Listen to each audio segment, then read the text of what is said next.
ہم جس مہینے میں ہیں اس کو محرم کا مہینہ کہا جاتا ہے۔ جیسے ہی محرم کا مہینہ آ جاتا ہے، لوگ کربلا کے واقعے کو بہانہ بنا کر، لوگ حضرت حسین رضی اللہ تعالی عنہ کی شہادت کے فضیلت کو بہانہ بنا کر صحابہ اکرام پر اٹیک کرتے۔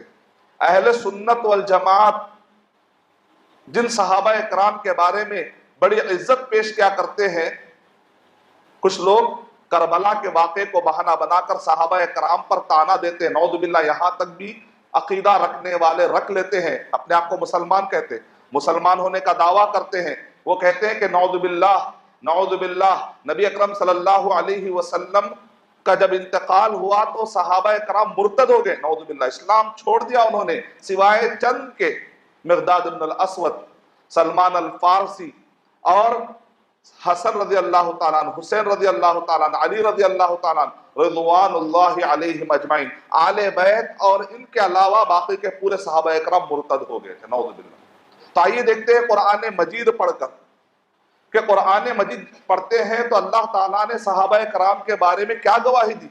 اللہ تعالیٰ نے ان کے بارے میں کہا کہ اللہ ان سے راضی ہو گیا۔ جن سے اللہ راضی ہو گیا تو کیا راضی ہونے والا وہ عالم الغیب تھا کہ نہیں تھا؟ عالم الغیب ہے۔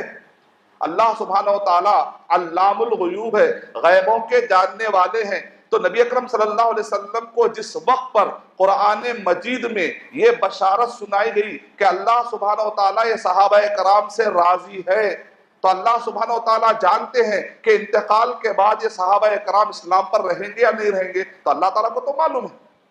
جب اللہ سبحانہ وتعالیٰ کو معلوم ہے تو پھر اس اللہ سبحانہ وتعالیٰ نے اعلان کر دیا کہ یہ صحابہ کرام کے بارے میں اللہ نے مغفرت کا اعلان کیا، رضامندی کا اعلان کیا۔ لیکن ہم بعد میں آنے والے کہتے ہیں نہیں ہو سکتا ہے کہ ان کے ایمان میں کچھ خلل تھا، نعوذ باللہ، ہمیں کیسے کہہ سکتے ہیں؟